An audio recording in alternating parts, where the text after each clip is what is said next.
Ayamé est une petite ville de Côte d'Ivoire située à l'est du pays, à 1 heure à peine de l'agitation d'Abosso et non loin du Ghana. Cette localité créée vers 1885 par le roi Boudiccier, chef des Agnis Sanwi, une ethnie qui domine encore numériquement la contrée.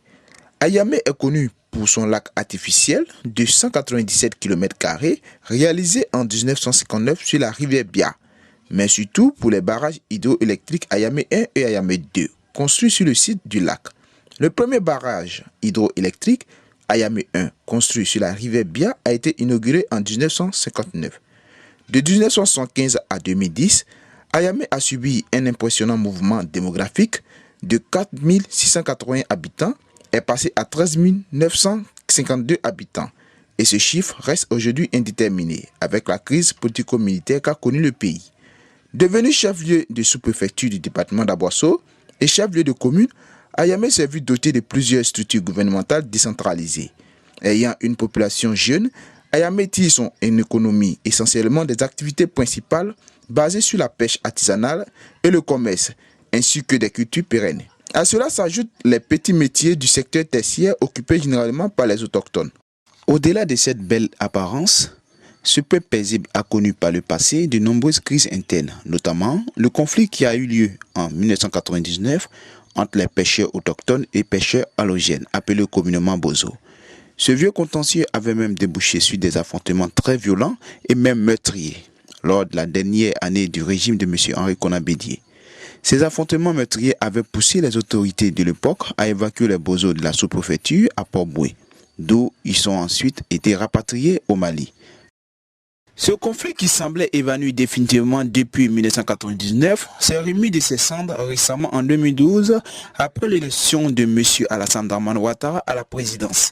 Cette fois-ci, l'affrontement avait été les plus violents. Les autorités administratives et coutumières ont été même prises pour cible dans le feu de l'action. Devant une telle situation alarmante, l'État mandata le ministère des Ressources animales et halieutiques, ministère de tutelle à sa tête le ministre Komina Kwasi Adjoumani, qui avait spontanément décidé d'affronter le mythe du vendredi 13. Accompagné d'une forte délégation, l'émissaire du gouvernement ivoirien avait effectué le déplacement à Ayamé pour, semble-t-il, trancher aussi facilement une crise anodine entre pêcheurs autochtones et étrangers. Après une trentaine de minutes, les jeunes pêcheurs d'Ayamé s'étaient insurgés contre les mesures prises par l'État de Côte d'Ivoire. De son gabarit, le ministre Adjoumani, réputé pour sa fougue, s'était lancé dans la foule pour interpeller des esprits récalcitrants. Dans cette même logique, le ministre Akaoulé Eugène, président du conseil général, s'était senti indigné devant une telle situation. Le comportement des jeunes d'Ayamé en présence des hauts fonctionnaires de l'État était inadmissible. Pour essuyer cette humiliation sans précédent, le samedi 14 janvier 2012, à la résidence du ministre Akaolé à Maféré, dans la région d'Abosso, c'est dans une ambiance peu habituelle que la délégation d'Ayamé, composée de la chefferie traditionnelle, conduite par Nana Nyou Beira, des cadres élus et des jeunes de la coopérative, ainsi que des autorités administratives et politiques de la dite localité, est venue présenter officiellement ses excuses au gouvernement Ouattara pour l'irresponsabilité dont ont fait montre les jeunes pêcheurs d'Ayamé le vendredi 13 janvier dernier, lors de la visite du ministre Adjoumani pour apporter les solutions du chef de l'État afin de mettre fin au conflit entre les jeunes pêcheurs Agni et Bozo maliens.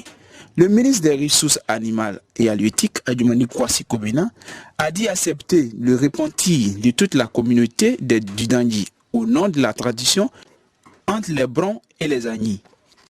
Dans ce même élan, le maire Akabrolu Blaise a confessé que la crise qui sévit à Ayamé a eu des relents politiques. Le premier magistrat de la commune a invité les populations du Dangui, dans leur ensemble, à faire fi de leur clivage politique pour s'inscrire dans la dynamique de développement du département. Le calme étant revenu depuis cet incident, les populations ont continué à vivre en de bons termes.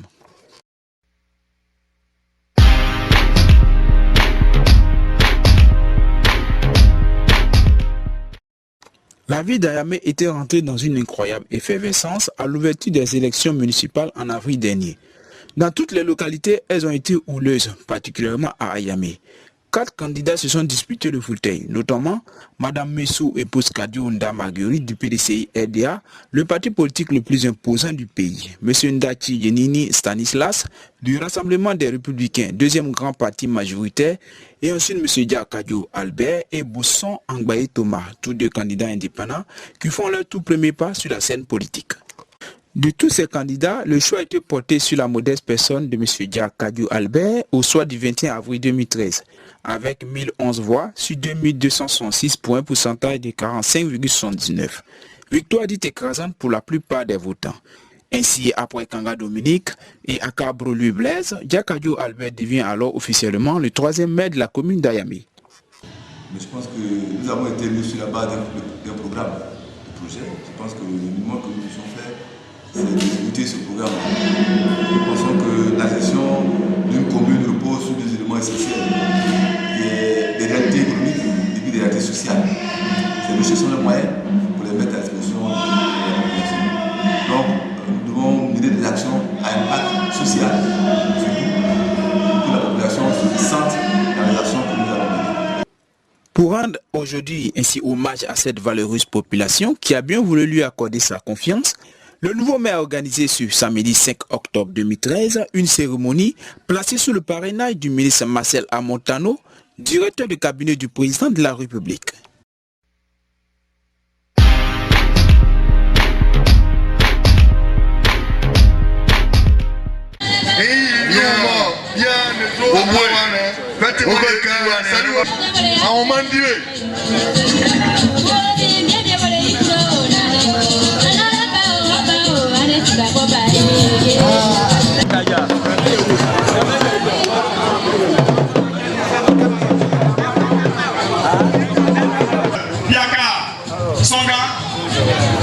Il y a quelques chefs du département de la préfecture, du sous-préfecture de Marseille. Je vous rappelle que cette journée...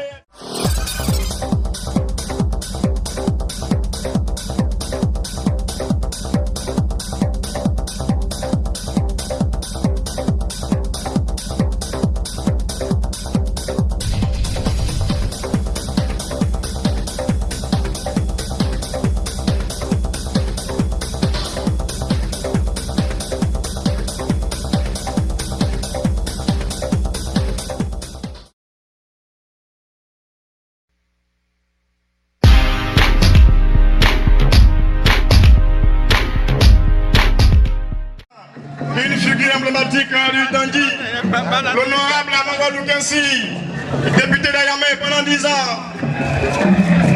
Amongo Lukensi, député.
Nossa, assim você me mata.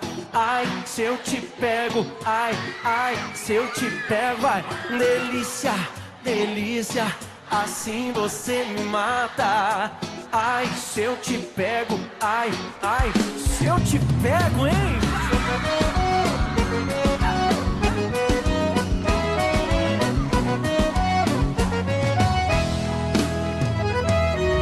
Sábado na balada, a galera começou a dançar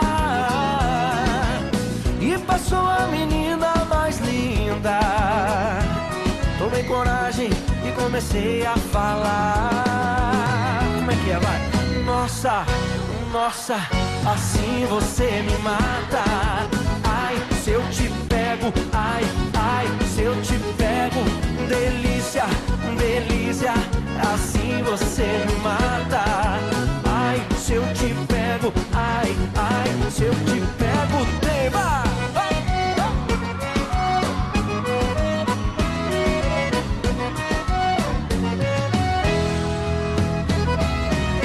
Sábado na balada, o quê?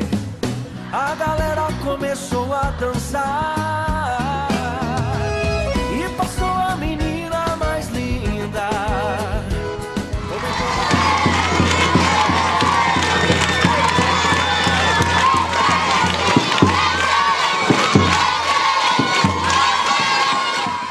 C'est sous une pluie battante que le ministre a été accueilli. Malgré ce temps déconfortant, la population est restée mobilisée, gratifiant le ministre par des cris de joie et des applaudissements de part et d'autre.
Cette grande cérémonie de réjouissance que la ville d'Ayamé a abritée a mobilisé tout le sud Koumoué et a été rythmée par la danse traditionnelle Kotoko Sanwé.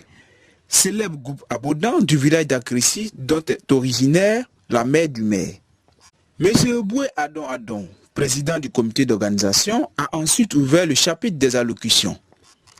Le comité d'organisation par ma voix vous souhaite la bienvenue à cette journée d'hommage à la population d'Ayamé. Je voudrais de façon particulière remercier Monsieur le ministre Marcel Amon-Kano pour avoir répondu à notre invitation.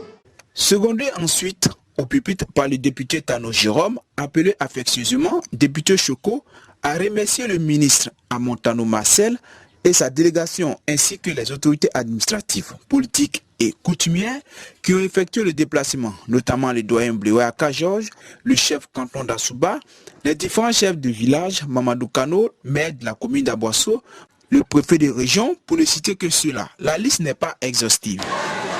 Monsieur le maire, mon cher frère Jakadou Albert, du haut de cette tribune, au nom des populations de la sous-préfecture d'Ayamé, de Yaou et de Bianois, et à mon nom propre, je tiens une fois encore à vous féliciter. Le maire a réuni toute la population d'Ayamé sans distinction politique, religieuse ni ethnique pour leur manifester sa gratitude, un geste qui a été beaucoup apprécié par la population.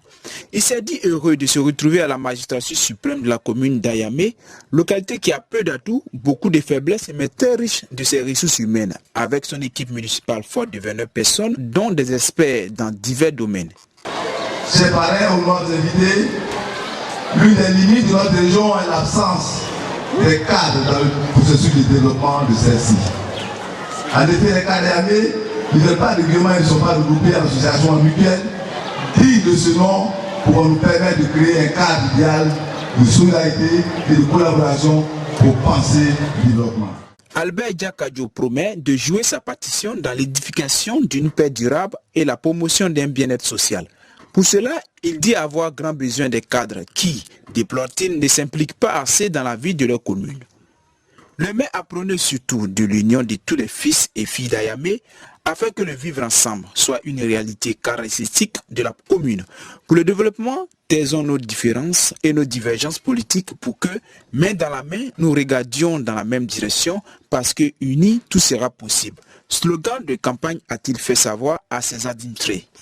Ces doléances aux parrains de la cérémonie sont, entre autres, la restauration du marché, le désengorgement du lycée BAD par la construction d'une nouvelle salle de classe, l'extension du réseau électrique au quartier cadre extension, le bitumage de l'As Ayamé-Songan et le bitumage des voies de la ville. Le maire a par ailleurs rendu un vibrant hommage au président de la République, Dr Alassane Ouattara, qui, lors d'un de ses passages dans le Dangui, lui avait offert un tracteur qui a soulagé le budget de la mairie de 29 millions de francs CFA. Aussi, au nom de la population et en son nom propre, le maire a réclamé une visite du chef de l'État à Ayamé. Je suis surpris agréablement, certes, par cette mobilisation des populations du Tandji, de la cité d'Ayamé. Je les remercie pour l'accueil chaleureux qui nous est réservé aujourd'hui. Mais connaissant la capacité de mobilisation du maire, je ne suis pas surpris. Je ne voudrais pas passer sous silence un fait qui devrait se produire plus souvent dans notre pays, dans le contexte actuel. Le maire d'Ayamé est FPI. Le directeur de cabinet du président de la République est RDR. Mais il a bien voulu me demander, et il aurait pu choisir d'autres personnalités, il a bien voulu me demander de parrainer cette cérémonie d'hommage à la population du Tandji, et c'est avec beaucoup de plaisir que je me suis empressé à accepter ce parrainage. Pour sa part, le parrain de la cérémonie, Marcel Montano, très ému par l'accueil chaleureux qui lui a été réservé par la population d'Ayamé, a répondu favorablement, séance tenante, à cette doléance. Mais avant, il a fortement apprécié la main tendue du maire, envers qui il n'y tarit pas d'éloge, en sollicitant son parrainage alors qu'ils sont tous deux de formation politique opposée. Pour dire tout simplement que les Ivoiriens ont intérêt à aller à la réconciliation, gage d'un développement certain, évident et durable pour un pays en pleine reconstruction. Il me semble que parmi les doléances, la plus urgente, c'est la toiture de l'école. Puisque les enfants ne vont pas à l'école, ou bien ils vont par rotation. Alors le président de la République m'a autorisé à prendre des engagements fermes. L'engagement que nous prenons, c'est que dès ce mois d'octobre, les travaux de couverture de l'école démarreront. Le ministre s'est engagé fermement à construire des salles de classe, à offrir un terrain de sport au lycée BAD, l'unique établissement secondaire de la commune, et à couvrir le bâtiment d'une école primaire publique décoiffée par une tornade l'année dernière. Quant à la route Ayamé-Bétier, il promet de rencontrer le ministre de tutelle, Patrick Hachi, des infrastructures économiques, pour en savoir davantage. À propos de la visite présidentielle que les populations appellent de tous leurs vœux, le directeur de cabinet du président de la République affirme qu'elle sera effective lorsque les promesses qu'il vient de faire verront le jour. Pour relever ce défi qui est le développement, le maire aura besoin de toutes les forces vives de la ville, car c'est ensemble qu'ils réussiront. Unis, tout sera possible avec Jack Kadiou Albert.